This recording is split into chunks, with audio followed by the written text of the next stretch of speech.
Okay, there it goes. That was crazy. I went through Okay, every you fixed possible. it. Nice Yes. All right. work. So welcome back to the Breaker Bros.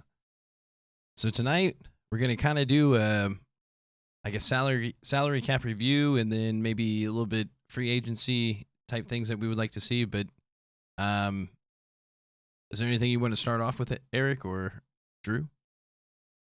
I think Drew's got a lot of stuff. It's been a while since Drew's been in the neighborhood, so Oh yeah. let's let him go.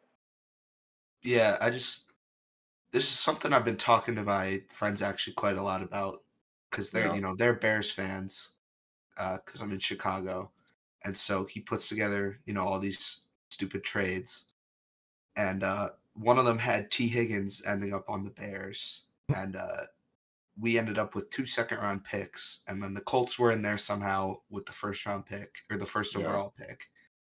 And that got me thinking about the T. Higgins situation where next year, he's Mhm. going to make, I believe it's like $3 or $4 million. Yeah, Uh-huh. it's about $4 million, and then he's an unrestricted free agent in Right. 24. So the Bengals realistically have 2 options, and it's either to trade him now at the peak of his value and get back a bunch of picks or a solid player, or try and sign him to an extension. Mhm. And the question becomes, do you favor your top 3 guys, Burrow, Chase, and Higgins, or and like use all your money on them, or do you try and build a more solid roster and maybe let T Higgins go because he's going to get so expensive, and even though he is such a good piece to your team, Yeah, I and would only let go of Higgins if there's no way of keeping him, which mhm, I don't think is. I think we're gonna be able to keep him. I don't know like forever. Like I don't think he's gonna necessarily end his career as a Bengal, but I would only let him go if it's a situation where like they're so far off with the contract extension. I guess kind of like a was it is it AJ Brown? Is that his name?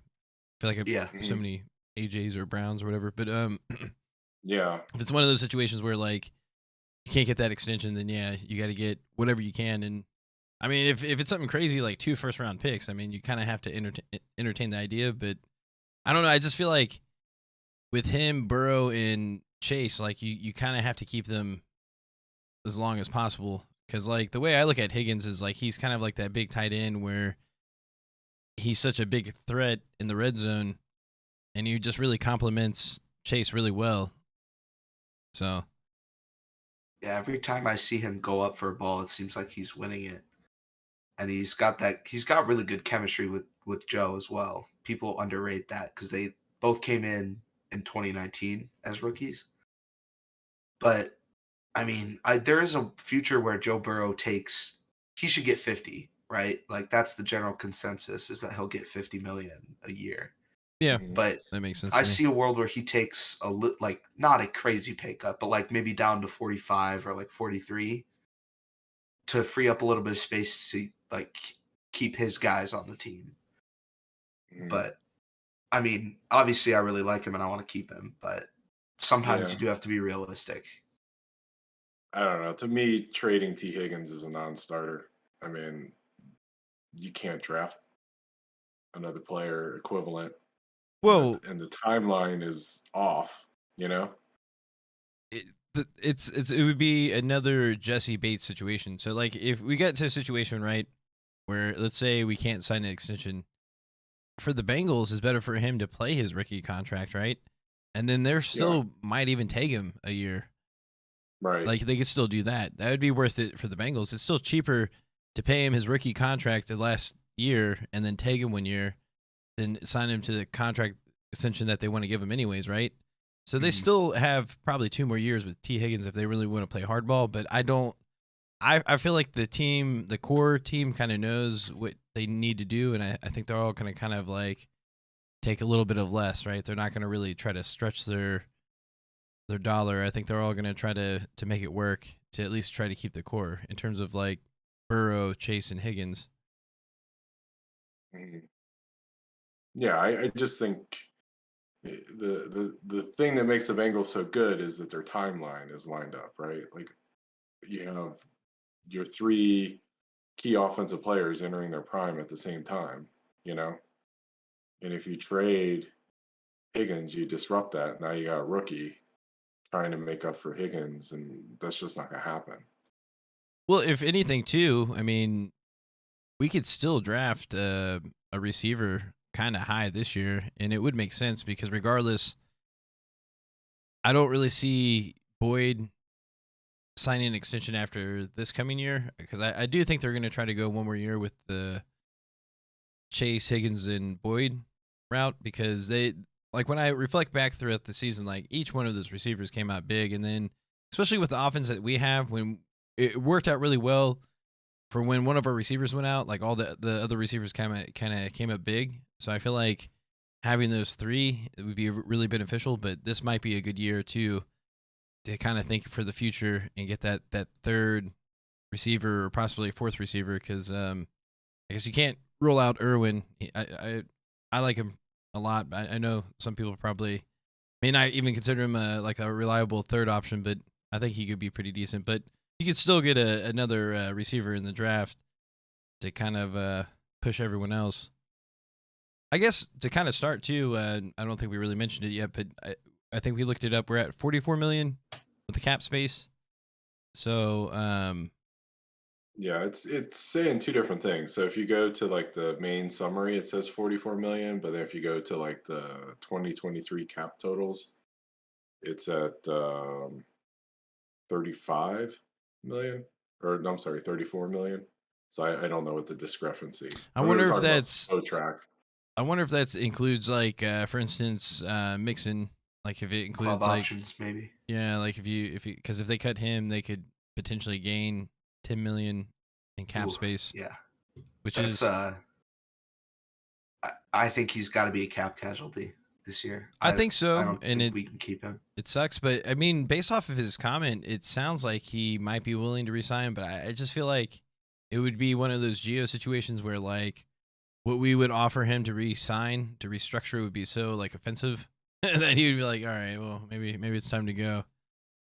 It's unfortunate, but like watching the games this year, he was in some of the later weeks, and when he was out injured after, obviously he had the 5 touchdown game, which was crazy, but when he was out with that concussion, P. Ryan stepped in and there was no noticeable difference in my eyes. And I think P. Ryan's a better blocker. Well, P. Ryan's not under contract. Well, no, yeah, see that's another thing. So a free agent, but he'd be so much cheaper, I think, to sign than Mixon, just in terms of name value.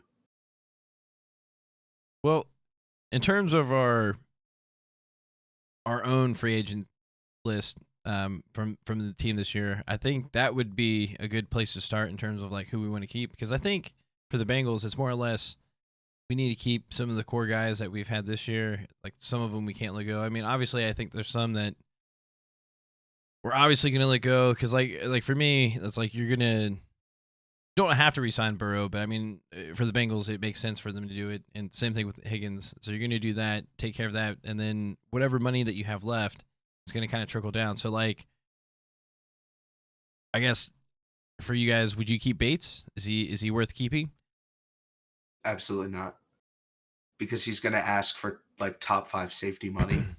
Yeah, which we on the low we really don't have that. What about you, Eric? I don't know. I think that I think there's a little bit too much money in the running backs. So, and running back seems to be a position that you can replace in the draft, you know. So I think it's, maybe you do go with bringing back P. Ryan and then drafting a back in the, top four rounds of the draft. Try to get some production that way. Yeah, but would you keep Bates though? Would I keep Bates? Yeah. I don't know. Because I feel like we should just go down the list of our own free agents, right? Okay. Well, if we're gonna go that Bates, I see Bates is already gone. Yeah. I mean, after the draft, I thought he was gone. Yeah. I mean, it's clear signal, and then Bates is the. Can't. You with the premise that you got to keep Higgins, so you already drafted Bates' replacement. The player's already on the roster. You already spent a first round draft pick on that position. So you've already made the decision that Bates is not coming back, right?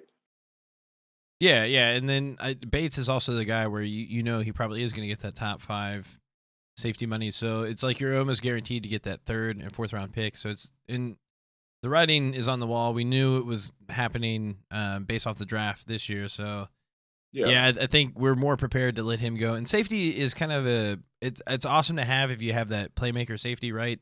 But it's also one of those positions where you don't really notice it that much, right? Unless you have a really, really bad safety, you kind of notice it. But generally, it's not like the tough. I mean, to me, it's just once you draft the guy, you've already made the decision. Like it would be one thing if they drafted his replacement in the 3rd round. I feel like you could carry like a 15 or like a top 5 safety salary, and then have his backup be someone that you use like 3rd, 4th round draft capital on. But I don't know how you could have a top 5 safety money wise and then have his backup be a first round pick. You know what I mean? Yeah. No. It just doesn't make sense. All right. Well then. Yeah. Okay. For example, like let's just move right down the line. Pratt.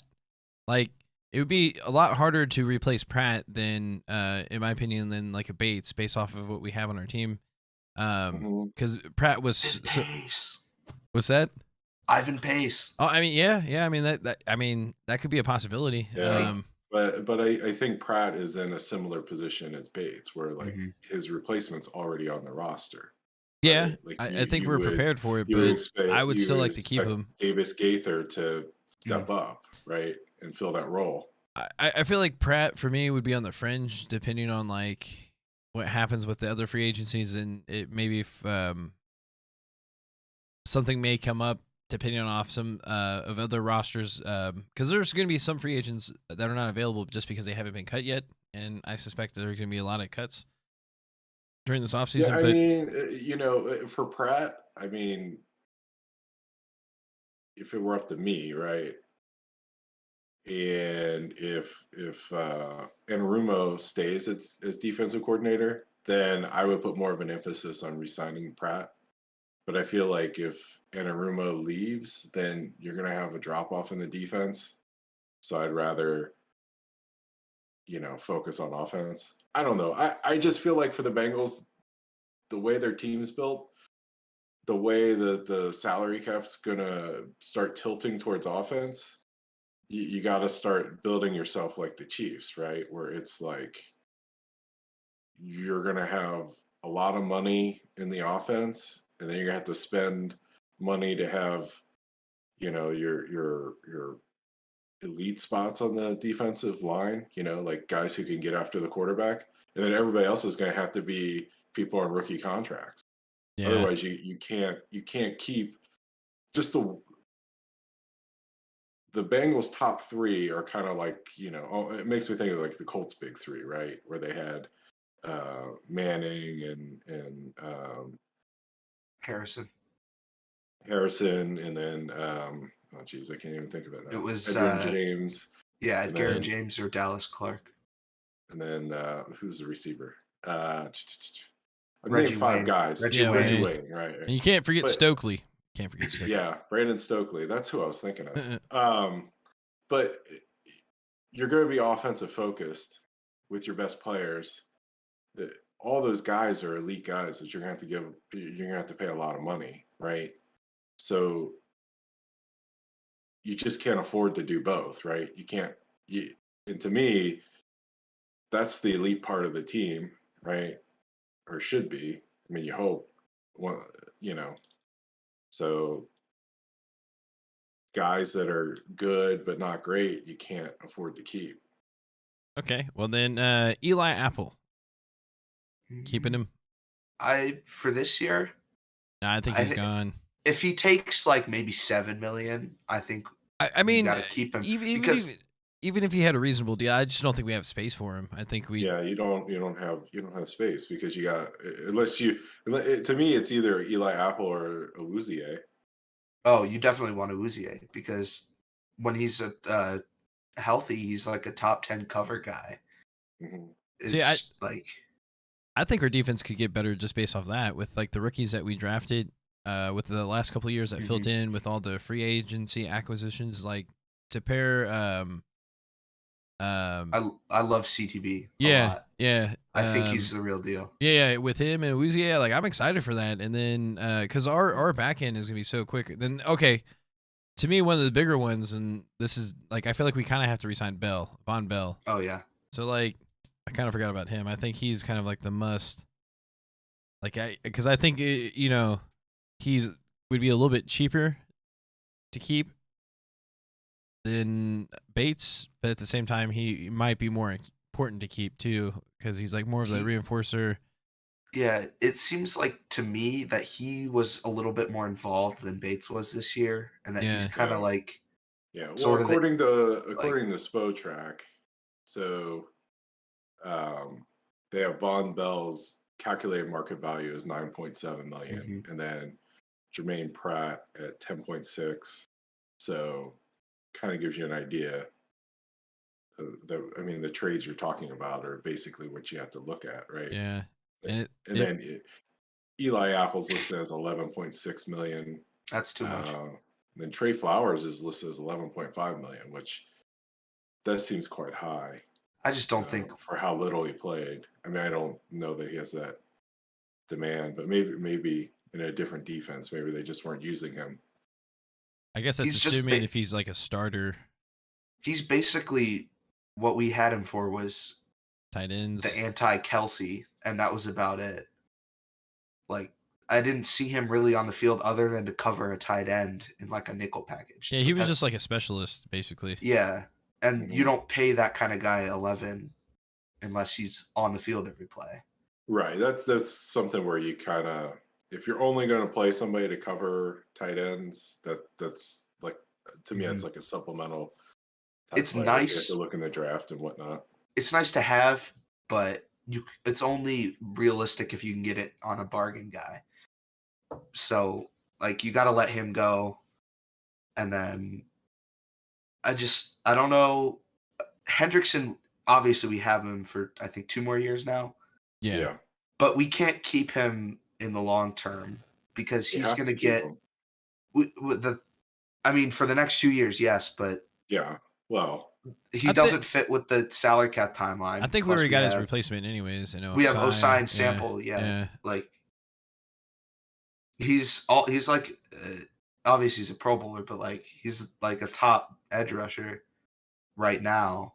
Yeah, I just misunderstood. It's like you have to keep him while you have him signed, for sure. But you can't like hope on re-signing him unless his stats drop significantly. Well, no, and it might get to the point where like that money that we have allocated for him now, you get to that point, and if he has any little drop off, is it really worth re-signing him? It might be worth, because we might have to spend it on our own guys, right? But or other people. But I guess we're in that position where like now it's very important that we have to draft really well to keep up with all these replacements, because it's like I feel like it's kind of the bad part of having a good team is that a lot of people get paid and it's really hard to keep everyone.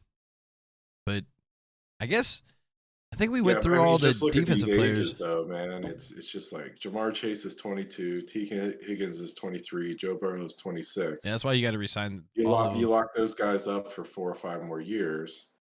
Then you have time and you have margin to figure out the rest of the team. Well, okay, so to me, this is the big part of the offseason, right? Because I think the elephant in the room is left tackle.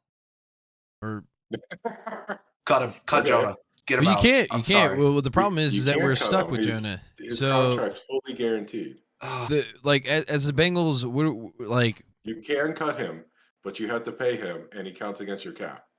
Oh, he's not cuttable. Like there's nothing in the Bengals pass or anything, and I don't think I'm gonna chalk this year as like he was hurt the majority of the year. He definitely underperformed, and I definitely think he can play better than what he did this year or this past year or whatever. But I don't know. It definitely needs to be upgraded. But the problem is like we can't get rid of him. The only other options really would be to cut Collins, which Don't necessarily see that happening unless you can for sure get an upgrade over Williams to move Williams possibly to the right tackle. But See, you would have I to. think Collins is in serious danger of being Here's the cut. problem: is that he tore his ACL at the end of the year. He's an offensive lineman. He's 30. He's always hurt, and he's getting paid, like $10 million against the cap. Well, the other thing is his contract. I don't think it's guaranteed at all. No. So like, there's a little bit, but like a lot of it's based on playing time, and he's just not getting it. So, I guess I guess his health would be a major factor, but I think the problem we're actually getting a pretty good deal for him for right tackle, and if he's anything that he can be, then like he's not. I don't think he's necessarily the problem. Necessarily, he can definitely be an upgrade. He's not. He's not the problem. The problem is his knees and his back. Yeah. And that's keeping him from being on the field. And when he played this year, like when they started to gain their groove, he was playing really well. Like I felt like something happened during the beginning of the season because it seemed like everything was fine, and then something happened at training camp, and he got hurt, and it seemed like he was playing through like an injury early on, and then as the year got on, it seemed like he was getting healthier. It seemed like he was getting a little bit more movement, but like. It was just so surprising how bad he was playing because, like, even last year or the previous year, like, he was playing pretty good. So, like, for him to play or have that drop-off, it just seemed like he was hurt. And, like, kind of like, I guess, Williams, I'd give him the benefit of the doubt. But at the same time, like, we need a clear upgrade at left tackle. Regardless, even when Jono, I guess, was playing at his best, I would still like an upgrade from that, right? Like, I just want to see that consistent protection on that left side. Because I think everything else is pretty manageable. But I would consider cutting Collins if like I said, if we could for sure get that upgrade on the left side, because then you could just potentially move Williams to the right side. I don't think you have a choice. You have to upgrade a tackle. I think so too, but who? The only thing I can think of is if like a Lawan. But outside that, who would be available at left tackle that would be an upgrade? I mean, well, you have to upgrade either of the spots. So you got to upgrade left tackle or right tackle. I guess, but is there any left tackles that would be worth going after? I don't know. Mike McGlinchey. He was on my wish list. How much would he be? How much would he cost? Though? Be a tad pricey, but he did not have a super amazing year. But he would definitely be an upgrade from what we've got going on now. He's not young, but he was drafted in 2018. So I feel like if we cut Collins and sign McGlinchey, and that's kind of sort of like the money doesn't change too much, but we get a little more reliable of an option. And then, like, at that point, the only problem is left tackle. I would much rather have an upgrade at left tackle. He's a natural right tackle, but I mean, that is kind of like that's a super big if. I'm trying to find him. Are you sure he's a free agent? I'm fairly certain. Well, I think it depends on if they pick up his option because he was a first-round pick. Yeah. Hold on. So Let me. I feel like Tyler Lewan for the Titans could be a cap casualty. Oh, never mind. I was for some reason I thought the Colts drafted him. Looks like he's no, he's unrestricted 49ers. right now. Yeah. So I'm just 10.7 on the market value. Okay. Yeah. 10 million for an upgrade? I would pay that 100%. I would be I'd get behind that. Because I think you would look at, like, for an upgrade at left tackle, right? You would just... Well, he's a right tackle. Oh, okay. Well, then... Yeah, you would just look into, like, cutting, I guess Collins. Yeah. But assuming... Collins gives you, like, a $6 million cap savings. So you it would... I don't know. I think he would have to be seriously hurt. But I think if they think he towards can come ACL. Well, right, but you can still come back from an ACL. It's right. Not like impossible. Like, I can't tell you how many people come back from ACL, but point being is if they think he's can be healthy enough to play, he's gonna play. Like they're not. It's not that much of a very like $6 million. Like you're like because you're still gonna have to pay him. It was what 4? That's just not a Bengals move. Like, but then again, if he's not serviceable, then yeah, you kind of have to do it. I'm not concerned with his play. Like, I'm just concerned about when he can play. Like, that's the only problem. Okay. But I figured out how to get us a list of tackles. Doesn't ESPN have him? Well, I did it on SpoTrack. Oh, you okay. can just filter it out on SpoTrack. 2023 free agents are Caleb McGarry, and he's like the highest valued one. I'm not very familiar with him. Off what team? Falcons. You got Jawan Taylor from Jacksonville. Mike McGlinchey's number 3 on the list. Jermaine Elamunor from Las Vegas. He was another one that's kind of been floating around. Kelvin Beachum from Arizona. Yeah, So but he's 33. He used to play on the Steelers. And then George Fant from the Jets.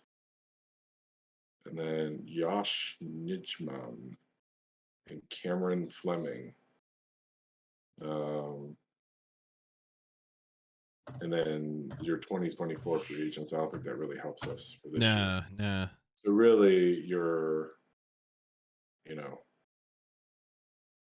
top target then would be, well, Caleb McGarry is like 17.7 million. So he must be considered an elite left tackle or elite tackle. Must be a left tackle if he's getting that much. And then you got Jawan Taylor, right tackle, Mike McGlinchey, right tackle. So Jawan Taylor's saying that he's worth 3 years, 36. That seems to slot in nice. So really, the Bengals aren't getting that great of a deal then, assuming when you factor in the injury risk, and there are 2 potential replacements. So if you're aggressive like you were last year and you go get Jawan Taylor or Mike McGlinchey, then you can shore up that position. You can cut that spot and get basically back to par. Well, not quite to par. We need to find another 5 or 6 million, but I like that move because then you fix right tackle, then you have your left tackle under contract, and then you have the backup who can push for playing time. Because I from my eye, I couldn't see much of a difference or much of a downgrade from Williams to Carmen to Jackson Carmen. I didn't see. It didn't feel that different. I don't know. Yeah, but then I guess the only thing is that we're comparing to like a really bad Williams season too. So it's like it probably doesn't take much to look better. Have you had a good Williams season? Though, yeah. I mean, I feel like his second season he had like late in the season because like I feel like he's always his biggest thing is like he's always been injured. It feels like because he got hurt his rookie season and then I think he came on late his second season. Like he really started to pick on and like that's when it showed like he had like potential and then he just never really hit a stride, right? So like, but a lot of it is just he's always hurt, and to like have 2 dislocated kneecaps is like really. I feel like that's really bizarre. Like that can't be a good sign if you're a lineman. Like a brutal injury too. It's like you're really overcompensating a lot, right? Like yeah, maybe it'd be very beneficial if he did move to right tackle. You know, maybe it'd be a good thing for him. I mean, yeah, they're just not much on the market in terms of left tackle. I mean, at some point, you have to look towards the draft. Like, and I will say this though, like, it was more of our interior line that really lost us the game. If we want to go that route for the Chiefs, oh yeah, definitely the interior. I don't know. I would slightly disagree. There were some in the right reps tackle, where but Chris Jones lined up on Jackson Carmen, and Carmen just got. Like, I get that Chris Jones is like the second best D tackle in the league, but like you have to at least try and hit him. And there were some. Are you sure that was on horrible- Carmen? Because I feel like it was on. some horrible reps. DJ. Yeah, I think it was on. Both DJ. of them were getting abused all game. Honestly, I didn't see much from left tackle because like it seemed like he was able to like, but most of it was just coming up the middle. Regardless, like it was just like he had no pocket. There was like, I'm pretty sure there was at least 3 snaps where Sherping didn't block anyone. Like you just literally like let the guy go right past him. It's what you get when you have your whole offensive line together the whole year, and then 3 of them get hurt in quick succession. But yeah, but that kind of one of the starters that's left is a rookie. I mean, but that kind of goes back to what I was saying though. Is like if you kind of go back to it, it was more up the middle, and then one of our key players, Kappa, like he pretty much can't do it all himself. Like, well, he did the first game. Karras was the one that was in. No. Which one was injured? It was Kappa. Right? No, Kappa was hurt. But what I'm saying is Kappa did really well against Jones the first game during the regular season. He kind of shut him out. But I feel like just having Kappa there himself would have been a big enough difference because there was just, like I said, it was just like so much movement up the middle. But I'm fairly confident with like I said, the interior lineman. But yeah, it's just the tackles definitely need to be upgraded one way or another. Yeah. I mean, to me, the most likely thing that will happen is they look to upgrade right tackle, probably cut Collins, and then I think the thinking within the Bengals, management structure is that Joey Williams is the left tackle. I don't know. I don't know. To me, it makes more sense to cut Collins if you know you can get an upgrade for left tackle. Isn't it just like? But there is no left tackle. There could be. Who? Tyler Lewan. I'm predicting it right now. Taylor Lewan. Or Taylor, whatever his name is. Yeah. Tackle for the Titans. Titans have serious cap issues, and they're clearly good, but isn't he like 34, 35, something like that? Wouldn't you want him for at least a few years until we can... I guess like a year or two, but so it depends what kind of money he's looking at because he is like a... Well, I'm just saying we're looking for the right here, right now. Let's just say we could even max 2 years. You wouldn't want him for just 2 years until we get the shit for sure? I would. That's what I'm saying. Like, I think he's going to be a cap casualty because I feel like the Titans have really bad cap situation, and then I feel like they're almost in a rebuild mode. Of course, you get rid of the old lineman. It's a big cap hit, so... Yeah, they're 20. Looks like they're 23 million over. So I'm just saying. I'm throwing it out there in the. It could happen. Yeah, one other name. Put him at left tackle, and you move Williams to right tackle. I would take that. Ooh. In the draft, he's a left tackle. He makes 14.8 this year. Maybe we could just trade for him somehow. I mean, if we think he's going to be a cap casualty, I don't see any. The only problem with that, it could be like a bidding war, but yeah. Trading for him on his current contract, because I don't think even in a bidding war he's going to get anything close to 14. All I would say this is I trust the Bengals. If they're really going after him, I trust them to do the right thing, because like I would have overbid for Collins last year, because like the way it was going, like, because I was thinking he was going to get like 15 or like 16. Yeah. Like, and then we saw the contracts, like, wow, he's not really getting anything. And then it's like, oh, well, it kind of makes sense.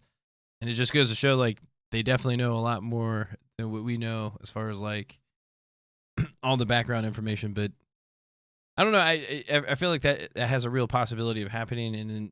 But I feel like he would also have a market too. Like obviously there's so many teams that could look for any good left tackle would have a market. Right. Yeah. That's what I'm saying. So like, but I just feel like if you listen to his podcast, the way he talks, and like he's also talked about Burrow, like he just seems like he would be a guy that would want to play for a team. Well, I wouldn't be against getting Taylor Lewan either. I mean, but either way, it's going to be. I mean, to me, the move is free agent tackle, and then hope Jordan Williams bounces back. I think he will. I'll give him the benefit of the doubt in terms of like playing better than what he did last year, which shouldn't be too hard. But the thing with him is like you just can't really count on him playing a full year, anyways. Like, say if he is playing well, is he going to stay healthy? Well, I mean, you got to have depth anyways. So I Sure, don't yeah, know that's that. true. And I like our depth going forward because like all the young people that we've had, like kind of developed a little bit. Really surprised how well Carmen played at tackle. Even if he had a somewhat of a shoddy game against the Chiefs or whatever, but all things considering, I mean, coming in at the time that he did, and he just has more value at tackle. But even Adeniji and then just them getting all that playing time is gonna really play well for depth. Because I think it just goes to show, like, when it comes to linemen, it just takes a little bit longer for them to develop for whatever reason. It's just really hard to draft a lineman and have them to have that immediate impact. Because it feels like a lot of them have to be like developed. Yeah. I think another name you have to look at. This one is through the draft, but if it's a bit of a stretch to think that we would get him, considering like tackles go pretty fast in the draft. But from Georgia, Broderick Jones, he's apparently he's a bully tackle, which is I think kind of what we need. I like it. So because I'm sick of seeing our guys get like run over, which I seem to see kind of frequently. So like you just got to try something, and like personally, I like SEC tackles. I like Big Ten tackles. I like SEC tackles because I think they're the most physically like developed in terms of quickness and like that comboed with strength, just because of the conference they play in. So I think if he falls to them in the first round, you have to jump on it. Yeah, I wouldn't mind taking an offensive lineman in the first round. I mean, But the name of the he's like- game at this point is protect Joe Burrow. And if we Right. can solve that enigma, then we're like, we make it to the Super Bowl, right? Like, any little bit of protection, we're making it to the Mhm. Super Bowl. Especially with the receivers that we have. Especially for next year, right? Although one thing that we should talk about, which I don't want them to do, but there's a lot of cap savings in Tyler Boyd's contract. Yeah, he would be cuttable, or I would say at the very least, I he's don't. tradable. I think trade him. I think he would have way more value trading than just cutting, even though you would save a Mhm. lot, because there's plenty of people that would trade, like, I'd say a second round pick for him. At least. I I don't mean, think so. I don't I know about a think- first round pick, but maybe a second No, I round. don't think a second round pick either. I think that I don't. his I don't really- value is. And if not we gonna can't be get a like- second round pick for him, then he's worth more but to I us to think keep. isn't it? Does it hurt you if you cut players for the compensatory picks? I can't remember. No, I don't know, but his compensatory contract picks is come only from 10 free million, agency and I feel like only. Tyler Boyd Yeah. for us is worth the 10 million. He's like I said, if you look back this past year, like when our top receivers get hurt, it's so nice to have him come in and like pick up the slack. And he had several big games. You take any one of those big games that we had, then we don't finish the way that we did, right? So it's like Mhm. I don't know. I see one more year of having the three amigos or whatever. Yeah, But I mean- so I mean, I agree. I don't want to cut him. I don't want to trade him. I want him to play again next year because I think that's the strength of the team.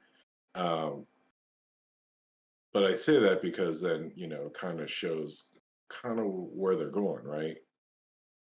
Like we've kind of worked our way through it. Like who's gonna get cut on the offensive side, right? Well, it's looking like Collins. I mean, Collins most and likely Mixon. Mixon, Collins. Collins and Mixon, yeah. You cut them, and you could probably re-sign P. Ryan and get an upgrade at left tackle, move Williams to right tackle, and then Mhm. I like that. And then you still have a little bit to re-sign Hurst, probably. Yeah, I don't know about that one. See, the only thing is, I don't really see any kind of lateral move in terms of the tight end position. I think Joe Burrow makes tight ends a lot better than they are. Because if you look at Uzoma, Yeah, I mean, it's a bit of a weird situation with him because he went to the Jets and he became the tight end too because Conklin broke out and also Zach Wilson was playing quarterback for the majority of the year. But he just did not look nearly as good. And then Hurst came in and he looked really good. And he has a lot of like kind of the style of play that we want to have from a tight end. But like, is that kind of like 3 catches a game, but he's going to run somebody over and get the whole team going type of thing? I think Hurst is I definitely feel worth like it. that's Because worth it, but it also feels like it's super replaceable. Yeah, to a certain extent. But if he's right there, and I think again he's another one of those players where he probably make a little bit more somewhere else, but I think he'd take a few million here and there less. So I don't know. I could see him coming back. That's another thing is with like Jermaine Pratt and Jesse Bates is the only place where they're going to get the kind of money they're looking for is teams that are bad and can afford to pay them that. And if that's what they want to do, then I can respect that. Like, you can go get your money, but it's just a personal question of if they want to play for a championship or if they are trying to. I don't know. I would really set like to themselves up after they retire. I would really like to keep Pratt, but like thinking about it, I think it's either going to be one of the two. It's like you could either keep Pratt or he Bell. wants to be there. And it's like I if I had to pick the two, I got to keep Bell because like he's like the reinforcer in the secondary, and then I don't know. It's just I like the attitude he brings, and then I think the main thing for us is that I think they're going to try to keep Wilson long term. Whenever that, I guess it would be next year. Whenever they get a chance to try to re-sign him, but you know but who I wouldn't be too opposed to? It would be like maybe $1 million more in terms of cap hit, but Evan Ingram is a free agent for the tight end from the Jags, and I think he could be a good replacement. Like he's notorious, of course, for like the drops and like the stuff like that, but like I'm all for it. I guess it would be so dynamic. Hey, if they can figure out how to make it work, I'm all for it too. But I guess we'll see. I mean, it's always weird how you think it's going to work out, and then when it actually works out, you're like, oh, okay, that's how they did it. But I guess the first thing that's going to have to happen is the Joe Burrow contract extension, and I guess the rest will follow. But I assume Joe Burrow and then Higgins were going to be very close to each other, if I had to guess.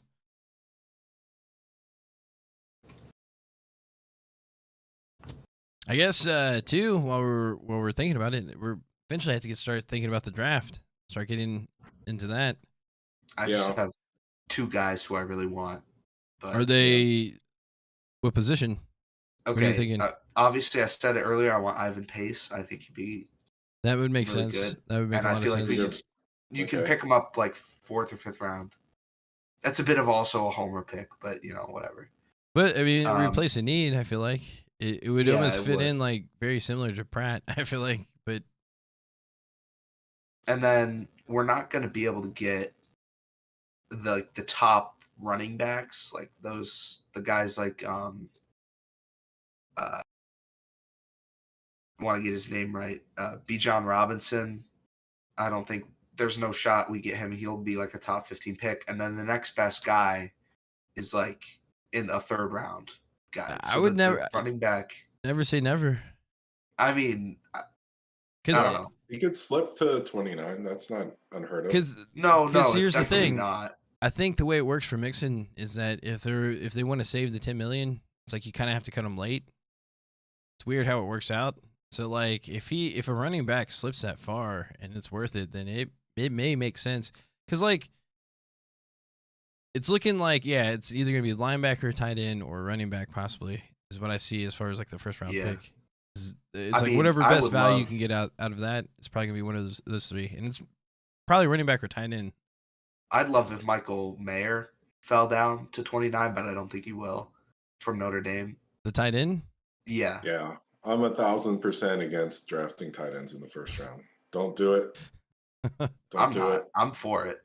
Now I want them to draft a tight end even more. First round tight end. Kyle Pitts. Okay, you made my point for me. I mean, he's good. He's just they picked him instead of Jamar Chase. They tanked Well, their okay, franchise. that's true. They did do that. But, well, okay, I don't know if Jamar Chase would be as good as he is now if he was on the Falcons. Their franchise was already in the tank because they had the fourth pick. Well, the Bengals had the 5th pick. Well, that's true. I mean, it's just, I mean, just don't draft the tight end in the first round.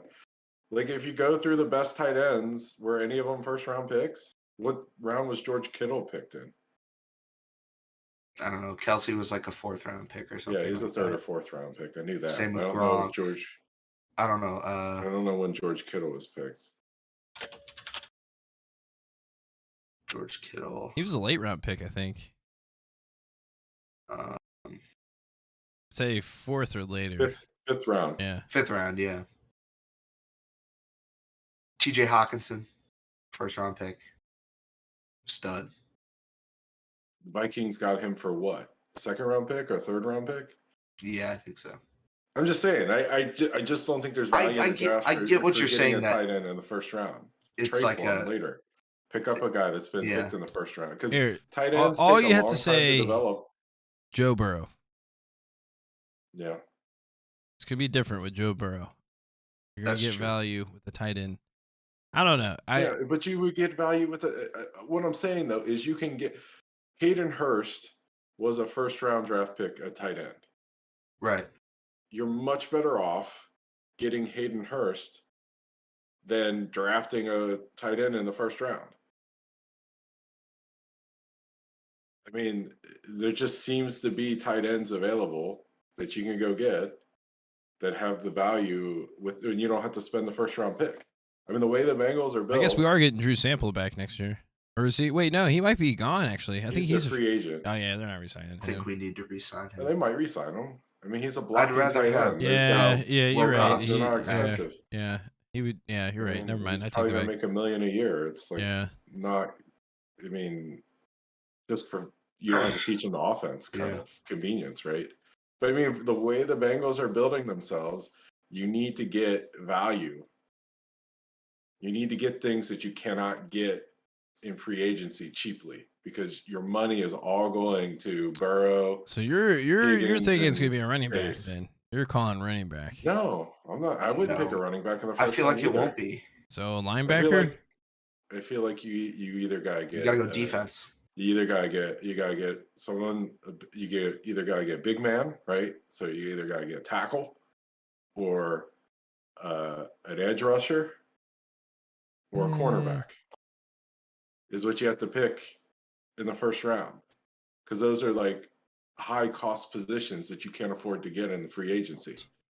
Yeah, I guess I understand it from that perspective. So I guess if they were gonna do it that way, then it would be corner for sure. Yeah, it would be corner, right? Because Just if you picked a corner in the first round, like there's a chance that guy immediately. To me, you have first round picks. Have I'm to still be thinking it's gonna be a starters. running back. It's usually the most obvious. I could see running back, but I don't to think me the first round that's pick needs to start No, immediately. they're not. That's what well, I'm saying. It's gonna be running back. no, they And should. I'm assuming they they're need to gonna start immediately. They should be able to start. I It- don't think they should have No, to. you shouldn't pick a first round pick. You shouldn't waste you should not expend a first round pick unless that guy's going to play. Well, what is Dax Hill then? Like, He was an insurance policy. That's how you know Jesse Bates is not coming back, because they picked him because they were not sure he was coming back, which is a smart move. And It is a really smart move. That sets the wheels in motion that Bates cannot come back because you've already spent that first round pick on that spot. So they're gonna. To me, it's like you backfill Eli Apple with a corner, right? You replace a guy who's making $10 million with a guy who's going to be making $2 million, who's under team control. Yeah, for but 5 they've years. already got like third or fourth string corners that they're gonna bring back that would fill that spot. Like it's just Yeah, you but wouldn't. Awuzie is only signed for wasn't one more even- year. Yeah, and Eli he's that's Apple's true. not even a starter. That's true. What? I guess it could be corner. Eli Apple was only starting because Awuzie got hurt. Like, No, that Cam Taylor Britt was only starting because because Awuzie got hurt. I mean, even It was like, Awuzie, Eli Apple's not a starting caliber and, player. and Mike Hilton. So now what you do is you draft a corner in the first round to push to be the starter.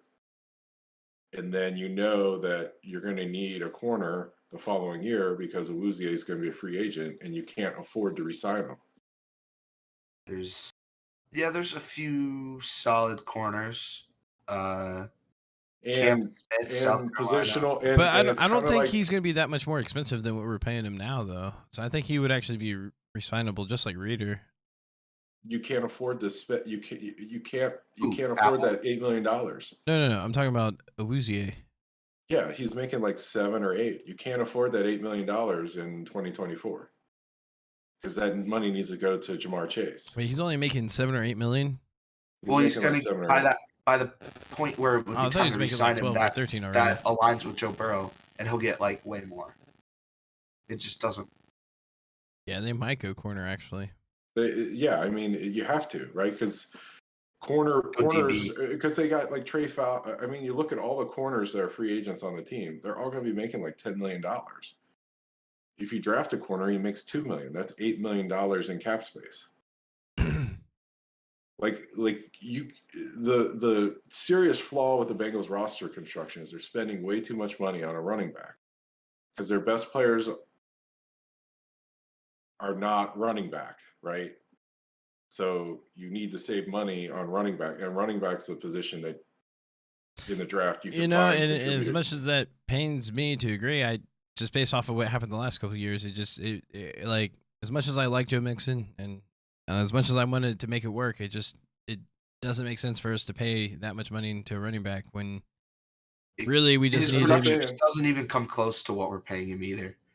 It's just saying, like the team that beat the Bengals, their starting tailback was Isaiah Pacheco, who's a 7th-round pick, and he played awesome in that game. He was a great find. I'm just saying, like I would say he played awesome, but no, he was really awesome. No, he was awesome against Jacksonville. He had one decent run, but I wouldn't say he played awesome. But they're just not worth the $12 million. I'm of the opinion that a running back doesn't have to play flashy to play. I'm not saying that they're not worth. He had, I think Burrow that, had more rushing yards than Pacheco. Pretty sure he did. I think he had like 6 carries for like 23 yards. It wasn't that great. Point being, you don't need it. You can't afford it because your best players are quarterback and wide receiver. They're replaceable in the draft. Is your point? Yeah. No, my point is, if you're going to be spending $50 million a year on wide receivers, you can't afford to spend any millions of dollars on running backs. You have to get guys in the draft who can contribute. Because the amount of money you're spending on Jamar Chase and T. Higgins dictates that your offense cannot be a run-first offense. You're going to be a pass-first offense. Right. I think we're in agreement with that. I mean, yeah. I'm looking at like maybe you're like a round 5 or 6 type of running back, like Tulane, Tyjae Spears. I think if we sign Pirine, we can get the running back whenever, really, at that point. But just whenever it falls to us. Apparently he had a really good pro day. We watched him against Cincinnati. He was tearing it up. I mean, obviously. Hey, Drew, you gotta give your final thoughts. Okay, yeah. Text message from. Okay, yeah, I was just about to say that I probably your first floor. So final thoughts. What's the one thing you need to say before you hop off? I don't know. We got to keep Lou Anarumo. I think he's too important to. Let's see how it holds up to a flamethrower. I don't know. He's final 3 for head coach, but I don't know. I find it really hard for. I don't think he's personally. I don't think he's a head coach kind of guy, but I don't know. Maybe that's just the hoper in me talking. Yeah, that's wishful thinking. That's what I thought about Zimmer, and then his first year as a head coach, he got a playoff win. Took him 1 year to get a playoff win, and Marvin Lewis never got a playoff win. I was like, damn, maybe they were right, because like there's so many people like make Marvin Lewis or Zimmer the head coach. Sorry. Okay, I probably should head out. All right. See you, Drew. Good night. All right. Thanks for having me on. Yep. Peace. All right. Does that mess up our stream? Actually, here, let me. Yeah. Well, I mean, is there anything else you want to say? We could just end it here. No, I want you to do your final thing. So what I want from you is the one Bengals free agent that they must resign, and who amongst the top 10 salaries on the Bengals roster is likely like your number one uh, cap casualty. Well, I guess out of all the free agents that we have, I would definitely resign Bell, because I feel like he would be the most difficult to replace. Yeah. If we could, I would try to keep Pratt, but in terms of like manipulating the cap or creating more cap space, it would make the most sense probably to cut Mixon unless he's willing to re-sign a deal or something to restructure. But I just feel like we would offer him something so low that it wouldn't make sense for him to actually want to stay. So I can kind of sense that happening, or maybe we can figure out how to maybe trade him. That could possibly happen, but I'm just not sure if today's NFL really wants to pay running back more than double digits, especially with everything going to like a passing league, and you don't really like you can just get that production in drafting someone and just cycling running backs in and out that way. But yeah, I mean, it'd just be more or less kind of like what we talked about is just find a way to upgrade the line one more time, and I think that would be enough to get us where we need to go, especially if we re-sign Burrow and Higgins, and then we kind of have our offense set for like the next 3 to 4 years. Yeah. All right. There you have it. So I guess next time we'll try to do like a mock draft maybe. Were there any comments today? Nobody was commenting, I guess? No comments Crickets. today. Crickets Well, from the it is a Commodores. random day, or we don't normally stream this day, but I think as long as we figure out a consistent day and just keep on going on with that during the off season, but I'm sure it'll pick up with the mock drafts, and then of course if we can get enough people, we can do like kind of like a community mock draft type deal. So Community, yeah. No, I think we should do that. I think we'll have to advertise it though. We'll have to say, like, yeah. hey, We'll have maybe give plenty of some rounds. notice. I feel like. Yeah, you know